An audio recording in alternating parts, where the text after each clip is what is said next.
Welcome to the Jerry and Jerry Show, guys. Thank you kindly for joining us. It's Tuesday morning in downtown Charlottesville, and our studio is less than 2 miles away from Scott Stadium, the John Paul Jones Arena, and the University of Virginia.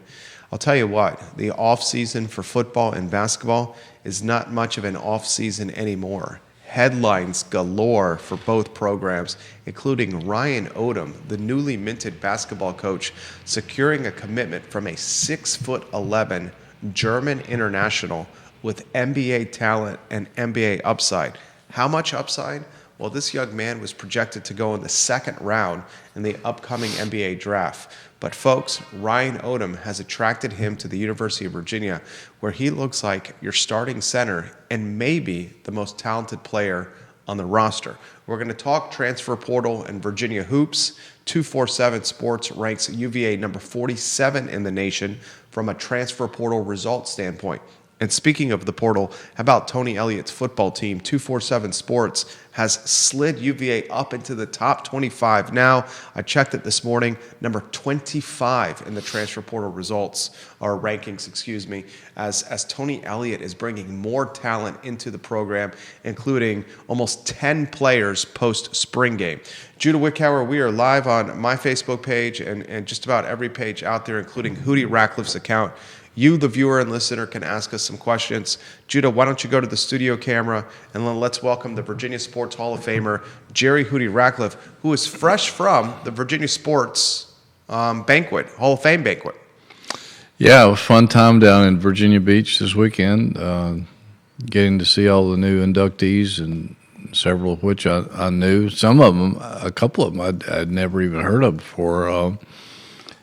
A fellow from Roanoke who, believe it or not, is for years has been the guy who oversees the development construction of Major League ballpark, the actual baseball field itself, and has built fields, I think, in 90 countries all over the world, baseball fields, including the Field of Dreams, field for the movie and for the game that they played there. The one at Rickett Field down in Birmingham that they had the Willie Mays game in this summer, and lots of things like that. It's just pretty cool. No, I didn't even know that there was somebody that was in charge of that, but he's been doing this for decades, and so it's really cool to see all those people in their moment of glory. Scatter shooting your notebook, Hootie Ratcliffe, Ryan Odom, commitment from a 6'11" German international with NBA upside. Odom's program has been completely rebuilt. The starting lineup to be determined. Mm-hmm. I certainly want to pick your brain on what's going on with basketball. Tony Elliott's team is getting accolades, now 25 from a portal results standpoint, according to 247 Sports. My friend, anywhere you want to go. Yeah, well, 27 new players through the transfer portal into the football program, including 8 since the spring game. And a lot of these guys have some really good credentials. I don't think anybody can complain about the talent that he's bringing in now. And we talked about no excuses a few weeks ago, I guess, during spring practice. And, they've got all the facilities that they need now. They've got lots of players coming in from the portal. It's his biggest challenge now is to get all these people on the same page, and that's no easy task. No, it's not, and I think that's going to be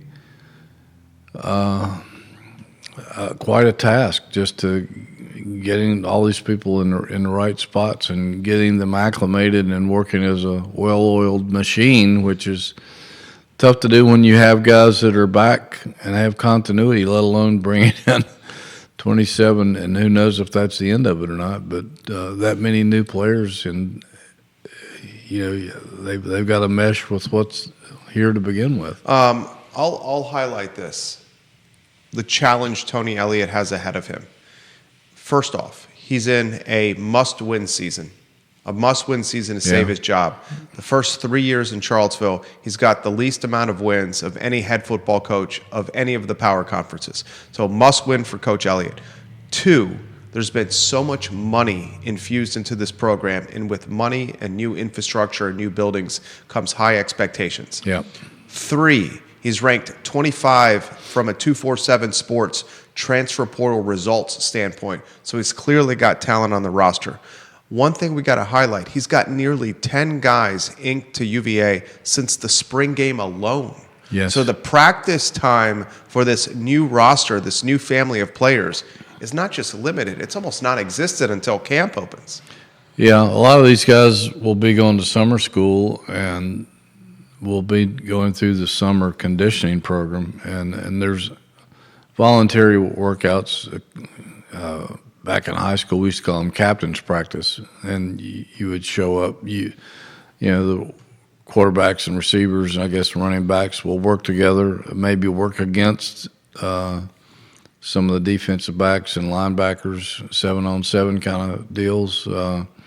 But I don't know if they might be able to have some coaching, maybe not at all. I can't keep up with NCAA rules anymore, but they change so often. But they are allowed to work out independently, and then the strength and conditioning coaches can put them through a lot of that sort of work too. So they can get to bond and know each other, even though they can't actually practice like they would in the spring and in training camp. So they'll come together. It's just they'll have to become more cohesive once training camp opens in August. William McChesney, welcome to the program. Good morning, and thank you kindly for joining us. Viewers and listeners, this show, we encourage participation from you. Leave comments on any of the social media platforms you're watching upon, and we will relay those comments live on air. Chad Wood, hello. Tom Powell, the founder of the Toy Lift in Charlottesville, hello. Richmond, Virginia, Northern Virginia, Southwestern Virginia, Charlotte, North Carolina, upstate Pennsylvania, and some folks in Tennessee, welcome to the broadcast. Why don't we shift to basketball, Judah, as you're working headlines on screen for us. Judah Wickhauer's behind the camera there. 6'11" German international. Yeah, wow. With NBA talent, Hootie, a projected second-round pick decides to come to Charlottesville. Yeah, I don't know how to.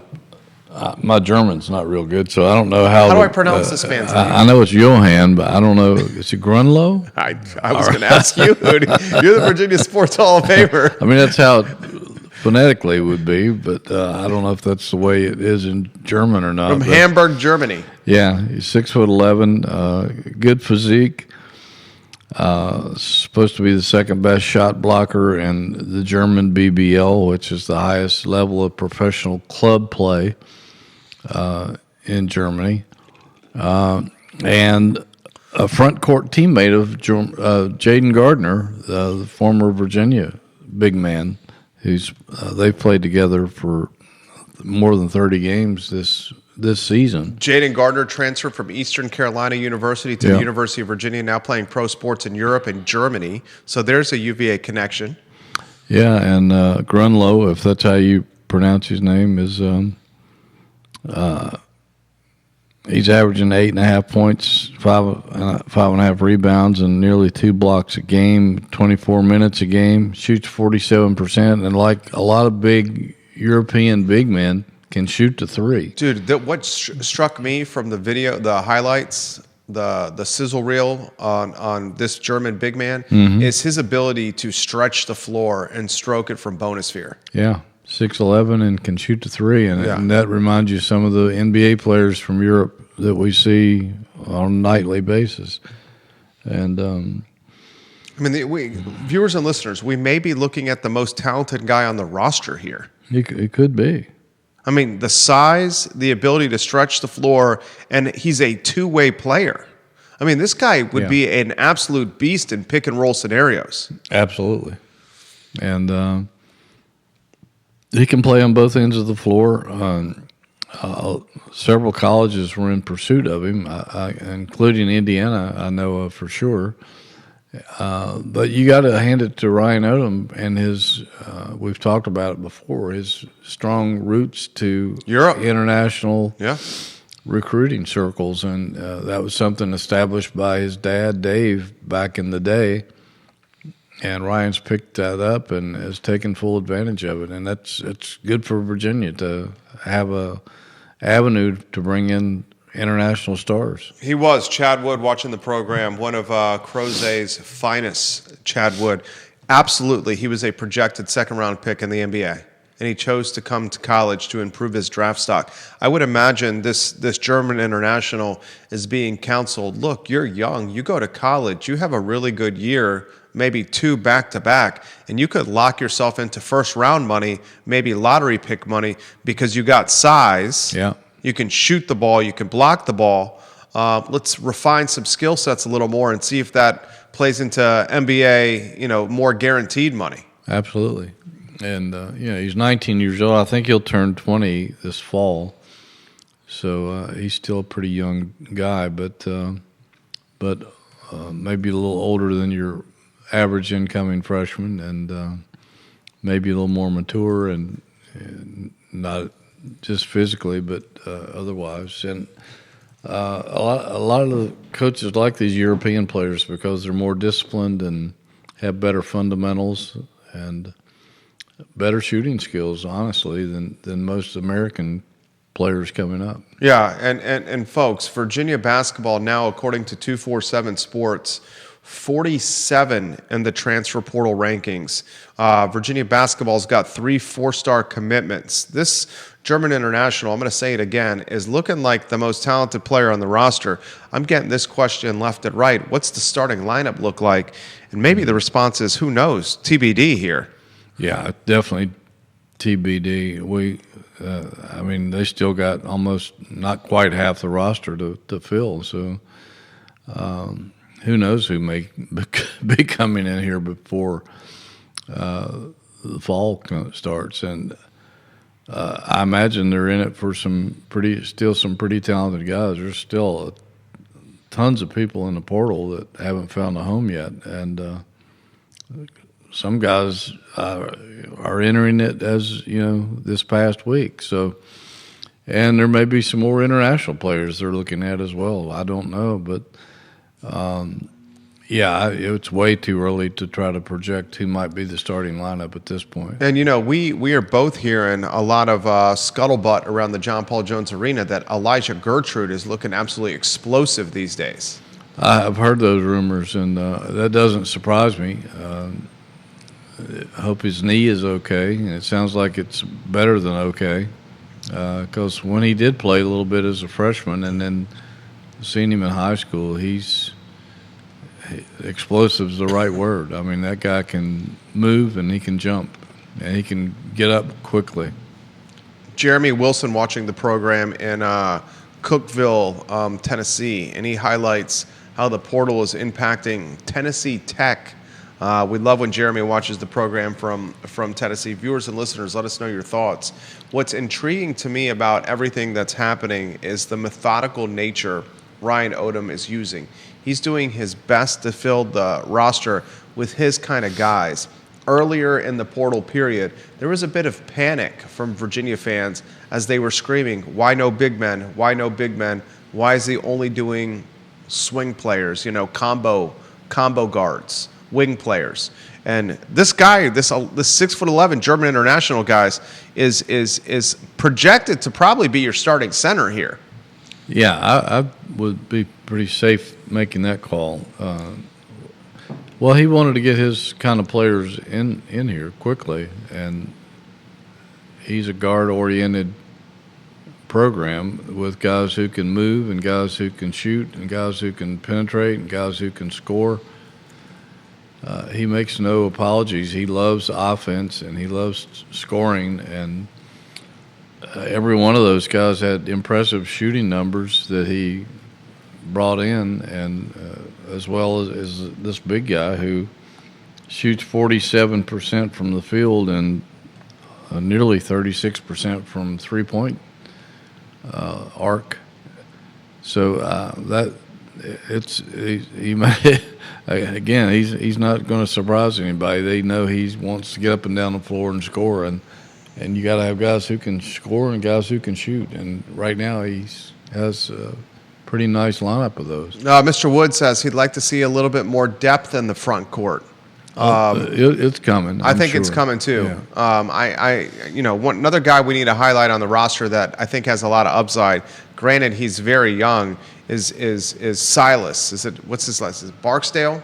Yeah. The incoming first year Right. that decommitted from VCU and switched his commitment to Ryan Odom and UVA. The frame of Barksdale is one of like Gumby. He is just long and wispy. Yeah. He's got that basketball body. He can jump out of the gym. Was it Junior Burrow who said at this point of his career, Barksdale was further along than he was Junior Burrow himself? And memory serves, Junior Burrow, pretty darn good player here in Charlottesville. Yeah, he was. I always thought his career was worthy of having his number retired, or at least his jersey retired, and maybe his jersey was retired. It's a little difference in that in distinguishing those two different honors. But he was such a complete player, offensively, rebounding, defense, scoring. He was pretty complete, and for him to say, and he knows because he coached him in AAU, Boo Williams, I think, to say that this guy's ahead of him in everything except maybe the scoring department at this stage or at that stage is pretty impressive. Is absolutely impressive. Viewers and listeners, the comments are coming in quickly here. John Blair, thank you for watching our program here in Stanton. We appreciate you, Mr. Blair. I mean, this one continues to come in. Is the roster better now than what it was when Odom took over the program?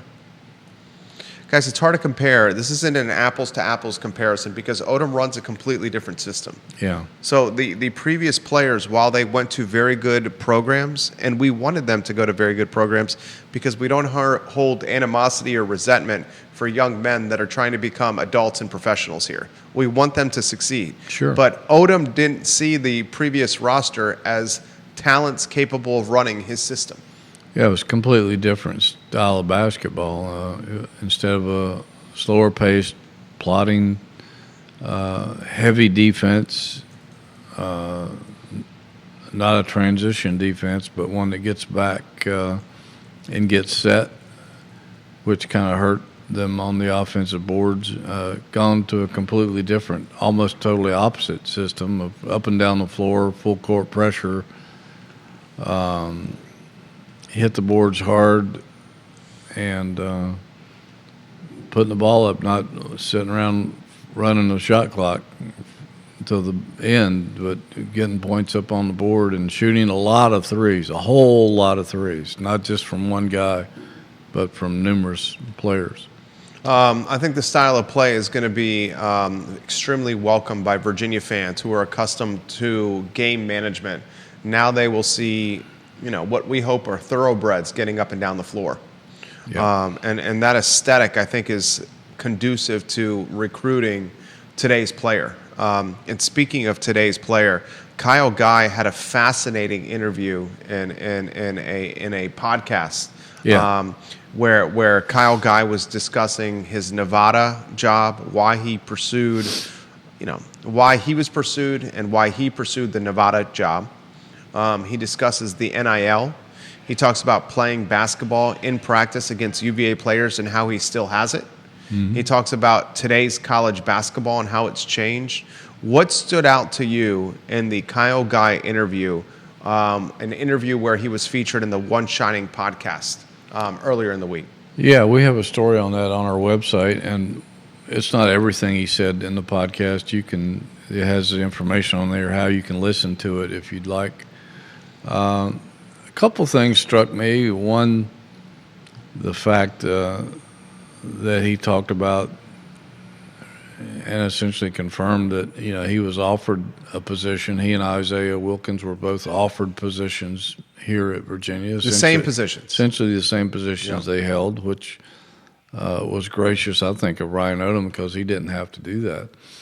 And because most coaches do not retain coaches from the previous staff. It hasn't happened here since probably the Jeff Jones era. That's a long, long time ago, back in the early 90s. So, and once he thought about coming back here, but then he wanted to become a full-time assistant, and realized that he was going to have to go somewhere else for that to happen, and ran into some of his old coaches and associations from growing up in Indiana, where he was Mr. Basketball, and reconnected with Steve Alford, who he and Alford's son are good friends. Another Mr. Basketball. Yeah. Is Steve. Yeah, and it's essentially it's almost the Nevada staff is almost completely former Indiana people, and it's like somebody, the guy that hosts the podcast said, yeah, this should be the Indiana staff right now instead of Nevada. And Kyle agreed to that. And so I was happy he found a home where he's very comfortable in, because it was all like old home week for him, getting back with those guys that were dear to his roots. And that struck me. Also, it struck me that, he was talking about the NIL, and said that after the 2019 championship, I think that's the next year is, I think, when NIL started on a much smaller basis than it is now. And he was talking about then that had Virginia offered him $500,000 to come back for his senior year, but somebody else had tantalized him with $2 million or $2.5 million, he would have gone elsewhere most likely. Right. I mean, let's cut to that. We all would. Yeah. I mean, that's just It's human $2 million. nature. Yeah. It's human nature. Yeah. Especially for guys who, it's questionable whether they're going to play in the NBA anyway. Yeah. You got to take the money and Have run. the most narrow earning window of some of the most narrow earning windows of any professions out there, athletes. Yeah. So, there's not a whole lot of loyalty anymore. And he talked about that and how sad that we've kind of lost that, because you used to be able to identify people. Yeah, that guy over there, he was a Carolina guy, or he was a NC State guy, or he was a Georgia Tech guy, or he was a Virginia guy. You're not going to be able to say that in the future, because most of these guys are going to jump from program to program year after year. And now you can say, hey, he was a West Virginia, Ohio State, Missouri, Penn State guy. What are you going to do? Well, there's a unique opportunity in where we're going with college sports, where if you are able to get a young man or a young woman to commit to your program, and you're going to have to compensate them to keep them around. And if the young man or the young woman does choose to stay 3 or 4 years in a football or basketball program in particular, they could be golden gods. They could be, the type of heroes that we remember because of the transitionary nature of sports. So if a guy chooses to stay long in a program, you're able to build potentially a legacy that others are not, because they're going to be more nomadic. Exactly.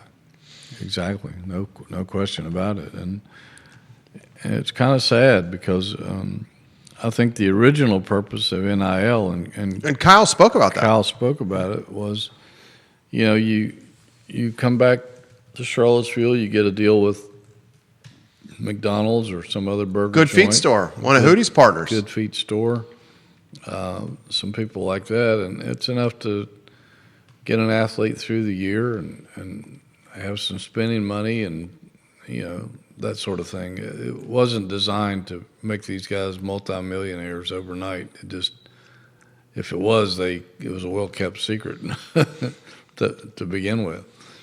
And it just is spiraled out of control, and it's still out of control. Well, and Kyle in this interview speaks to the need for regulation. And he compares and contrasts it to European basketball, where he says in Europe, you can get paid whatever the team wants to pay you. It's kind of, pay whatever you want. Yeah. But there's rules and regulations that keep things buttoned up. And right now he highlights that's not the case in college basketball. No, and I don't think that's the way it was meant to be. I mean, right now, all the pro leagues have contracts and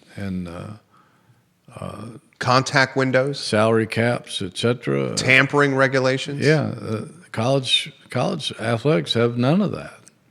It's just totally a mess, and I don't know what it's going to take to fix it. NCAA can't do it. They can try, but I don't know that it's going to work. Congress doesn't seem to be interested in doing it. They can't agree on anything.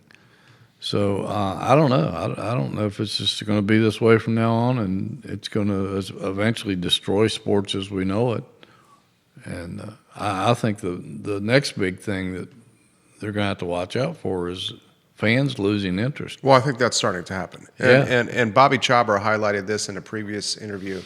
He's in orthopedics and knows these programs inside and out. You know, Yes, Dr. he does. Chabra. Yeah. He said the another crisis to follow is the mental health crisis that's coming, where you're giving these young men, you know, a couple $1 million. Yeah, And some of them can't handle it. Exactly. Why don't we go down that road? They're expected to be superstar. I mean, look at TJ Power. I mean, TJ Power, from everything we've been told, was the highest paid NIL guy on the UVA team last year.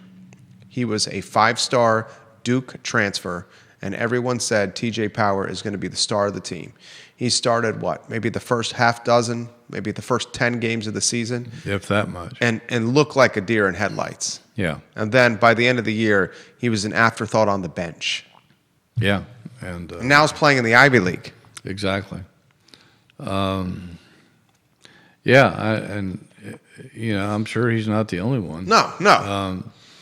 But he's a prime example of what happens when a player comes in with all these high expectations and just doesn't live up to them. Where do you go from there? And that's got to affect you in a lot of ways if you're that player, with all the pressure that's on you, to not only from outsiders but from yourself. You know, why can't I be what I was in high school when I could score 40 points and nobody could stop me, and now I can't even get in the game? That's a harsh reality. That is a harsh reality. It's the cruel, Darwinistic nature of sports. And it's not just about performance, it's about the mental toughness piece as well. So that mental health crisis that folks are saying is on Coach Bennett's made these comments. Mm-hmm. Tony Bennett has. Yeah. That he's concerned about the mental health side of college athletics with some of these student athletes. Regardless, how do you characterize the Ryan Odom rebuild so far, and what level of expectation should the fan base have for a team that is, still a ways away from opening, but now college basketball and college football are year-round? Yeah, there's no time off, and I think that's one of the reasons why some schools are adding GMs to take some of that pressure off the head coach and the coaching staff, because these guys rarely get time off. And also, it's why a lot of coaches have walked away. And I think we're going to continue to see coaches walk away because they're just fed up, and it's year-round pressure. I don't know how some of them handle all of it, because the fans are relentless. Oh, absolutely relentless. And I mean, fans are relentless with the media that covers the program. True. Is it not? Are they not? That's true. Yeah. And they've got 7 players, maybe 8 on the roster right now. Here, I'll confirm for you. I got that. That sounds about right. I think 8. So they still got several slots to fill, and they're out there beating the bushes and going through video, and I don't know how big a staff they have that's doing this for the basketball. I know Tony Elliott has several people dedicated to doing that in football. That's a heck of a task in itself, just weeding out these guys. Then you got to see if they fit your style of play. You got to see if they can fit academically. Not all these people can get it through admissions, and I know that's probably cost them some of the players that they were after. And then you got the NIL portion of it you got to deal with. So that's a huge strain on whoever's in charge of trying to put all those pieces together. Jakari White, the shooting guard, transfer portal. Sam Lewis, the shooting guard, transfer portal. Martin, I don't even know these guys because they're so new. Martin, Martin Kari, I'm butchering his last name. Transfer portal. Dalen Hall, who's a 4-star from BYU. Devin Tillis, that's the transfer portal guys. The sixth, that's 1, 2, 3, 4, 5 from the portal according to 247 Sports. There's 5. And then you got the German International, which is 6, Chance Mallory, which is 7, and then Barksdale, the VCU decommit that commits to UVA, is 8. So you were right. And then Carter Lang, the walk-on, who I think is trying to figure out where his place is in this basketball program. We still don't know what his status is. Yeah, and I'd like to know Carter Lang. I see tremendous upside for the young man who showed flashes at Vanderbilt in the SEC and's got the hometown ties to St. Anne's Belfield. It's another big body. Yeah. So you're talking 9 guys potentially on the roster right now. Yeah, and you can have 14 or 15 scholarships now. Yeah. So they've got a ways to go. Now they have. I will highlight this that they have utilized a good chunk of their NIL revenue for this. So I'm curious of how they spread out the rest of the money. And this is a perfect segue into the general manager position. Has this position been filled, and we do not know, like Wally was this past year, or is this position still vacant? Well, that's a good question. We haven't heard anything. We didn't know that football had a general manager or that women's basketball had a general manager until Carla Williams told us the day Odom was introduced as head coach. Almost in passing, she makes the comment. Yeah, it was very casually. Yeah. Athletic Director Williams, this is a pretty big news. Yeah, most schools make a huge announcement Right. out of it. Virginia keeps it on the down low. So if they have one, no one is aware of it in public. Probably they may have done something that we don't even know about at this point. I don't think they have, but we don't know that for sure. Michael Murphy watching on the Jerry Ratcliffe Facebook page. Enjoy the big man from Germany. He's going to be gone in a year. Michael, I think you may be right.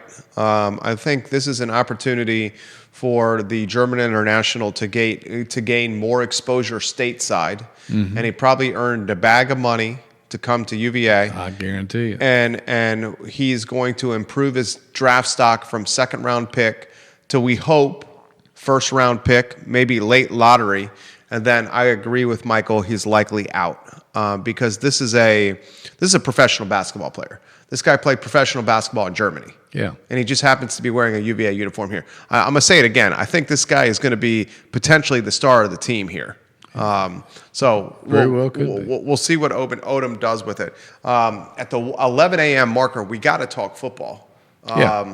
Goodness gracious, Tony Elliott. Already 11. I know, time is flying, Hootie. Where do you want to begin with football? I mean, the spring season is over. The spring game's behind us. And he's got, 8 new players since the spring game? Yeah, one yesterday. Yeah. A defensive back from Tennessee. He told us after the spring game in our post-game chat with him that he wanted to build more depth on the offensive line and in the secondary and perhaps add another running back. He's added 2 running backs. And he has fulfilled that desire to fill those spots. And that's where all these guys are essentially from, that he's brought in since the spring game and added a lot of depth in those positions. And, right now, they're looking pretty solid. I mean, they've got some people who can play and have delivered and put up numbers in other programs.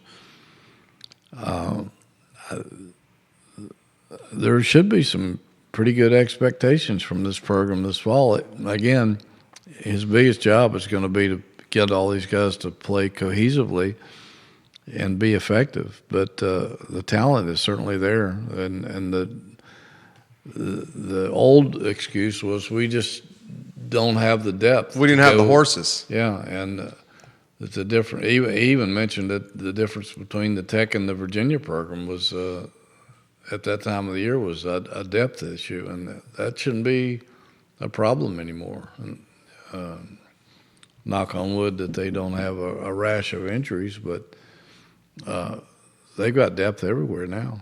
They got 4 months and a day from opening game of the season.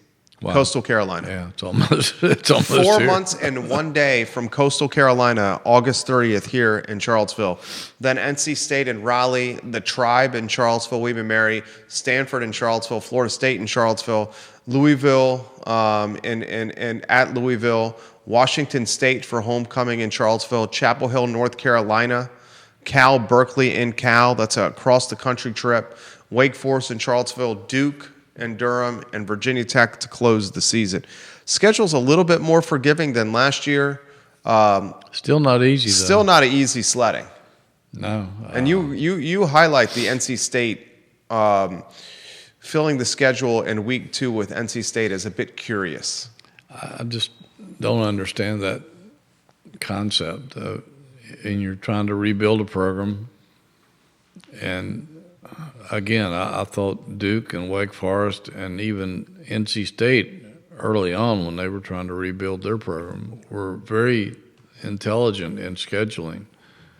And the scheduling can make or break you without question. We've seen what happens when you overload, and especially when you don't have the talent or the depth of your opponents, and it leads to disaster and empty seats and apathy and everything else, lack of revenue. To me, I would have scheduled a cream puff in that NC State slot, and I would have started the season 2-0. I'm curious about this. How does an ACC opponent, a fellow ACC team, count as an out-of-conference game? Well, if they're not on your schedule, you can treat it as a non-conference game. I know some of the Carolina schools have done that in the past. Does it count to the ACC standings? No. It does not count to ACC standings? It does not. Yeah. It counts strictly as a overall non-conference game. Yeah. For both schools. And I mean, I understand that, it makes sense from the travel and finance situation. It's a easy road trip, and I'm sure I don't know if NC State, if it's a home and home or not. I don't think it is, but maybe it is. I would have scheduled a win there myself, an automatic win, and I would have scheduled another automatic win in place of that Washington State game. And then, you get to a bowl, maybe have more wins than necessary for a bowl. You get a little more fan interest. You get some recruiting interest.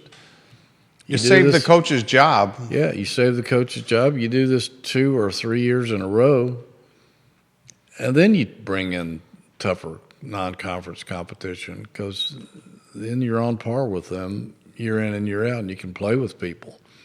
I don't understand the rationale of putting too much pressure on yourself when you don't. It's not necessary. It's not required. This comment comes in via Stan. I apologize for interrupting there. John Blair and Stan says, Hootie, as much as these additions through the portal can be helpful, I still think this level of football comes down to quarterback play. Can you offer your perspective and what you're hearing on Chandler Morris? Yeah, I've heard nothing but good things about him and the other kid from Nebraska. And, I mean, I've talked to some people. He's got all the throws. He's got a good arm. He's not the biggest guy in the world. He's a little bit about the same size as Calandria was. Yeah. He doesn't move quite as well as Calandria, but he can move. He can run with football. And this guy reminds me. He's got a high football IQ. I mean, he's played for 4 or 5 different systems, offensive systems, and you can't be a dummy and do that at quarterback. He reminds me of a bit more cautious, a smidge less athletic, but a bit more cautious and take care of the football, Anthony Calandria. Yeah. He's a little less reckless than Calandria, more of a game manager, less gunslinger than Calandria. Yeah, but he can He can still get out, yeah. He's thrown for, around 6,000 yards in his career Yeah. and in some pretty good football programs. And his father was offensive coordinator at Clemson, was innovative offensive coach before he came to Clemson, and he's been a head coach and a coordinator at other programs since then. So the kid knows football, no question about it. He was raised to be a quarterback essentially, and he's just. I think he's a pretty complete quarterback, in that I'm sure he's excellent at reading defenses and decision making, and I think he's going to do a really good job. And he seems to have, a pretty good receiving core to throw to. And now it looks like they have people who can protect him. Some of these guys they brought in. One of the things I noticed about some of these offensive linemen is they gave up either no sacks or very few sacks for a whole season, wherever they were from. Comments coming in quickly. You just highlighted one of the comments coming in quickly is the pass protection there. I don't think it was before, but I think it is now. They've both these guys they brought in this past weekend gave up no sacks in the last season of play. They're all good size. They all seem like they can move. I think some of them are better run blockers. Some of them are better pass protectors.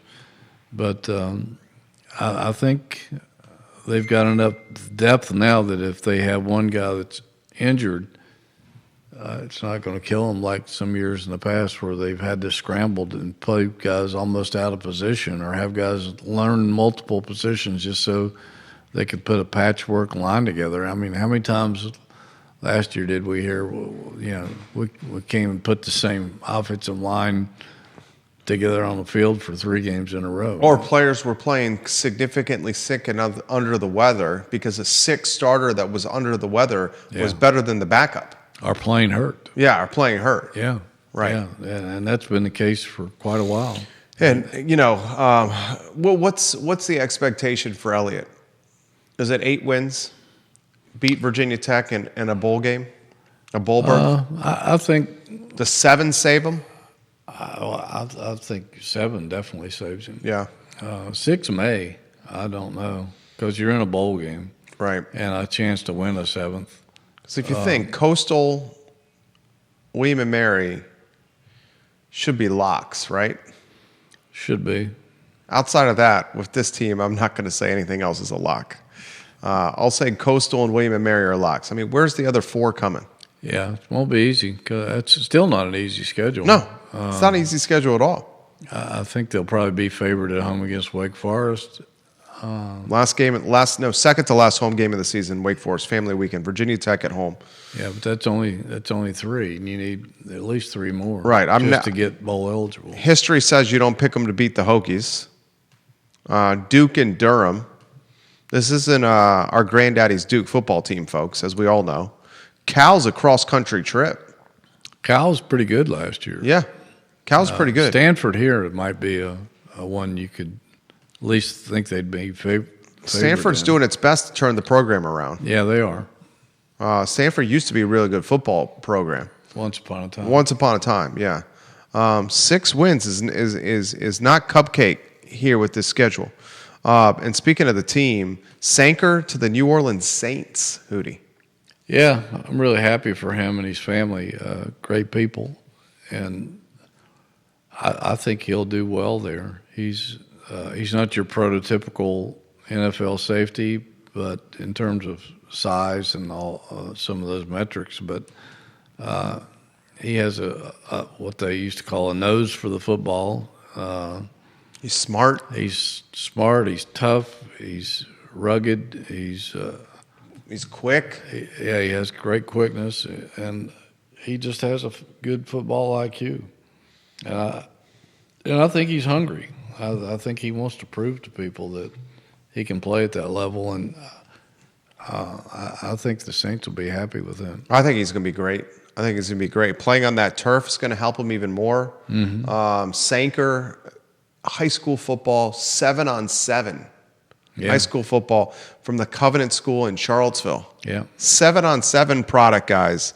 Goes to Charlottesville and that's a guy who you may talk about retiring his number. I mean, one of the reasons Sanker is not more legendary in Virginia football lore is because the team struggled during his time in Charlottesville. Yeah. I mean, if the program put on a good product, you're looking at one of the greatest safeties to don a Virginia uniform here. Yeah, he put up some really nice numbers during his career and made so many big plays from that side of the football that without him, you wonder what might have happened. They might not have been as good as they were.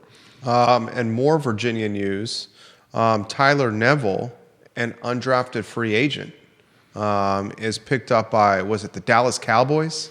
Yeah, I think he has a good chance Big of making time. that squad because He's got upside. Yeah, he has a good football IQ too, and he made so many big plays for Virginia last year that a lot of people didn't expect, and he was hard to cover. He seemed like he was always open, and He's a man. was good with the football in his hands. He knew what to do with it. 6'4", 250, and Chris Tyree to the Saints, undrafted free agent.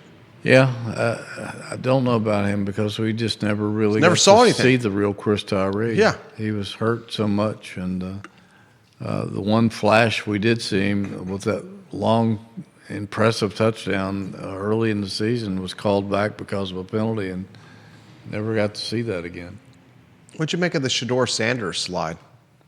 I'm still not sure what to make of that.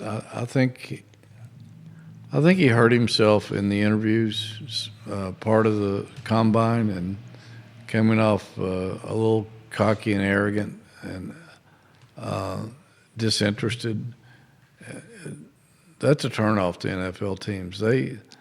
I've heard Tiki Barber and Thomas Jones and a lot of former Virginia players in the NFL talk about how the NFL people love drafting Virginia players because they know that they have a high IQ, not just in football, and that they're mature, they're disciplined, they've been in a good system, and they don't do stupid things. And, I think Shedeur hurt himself with his attitude, and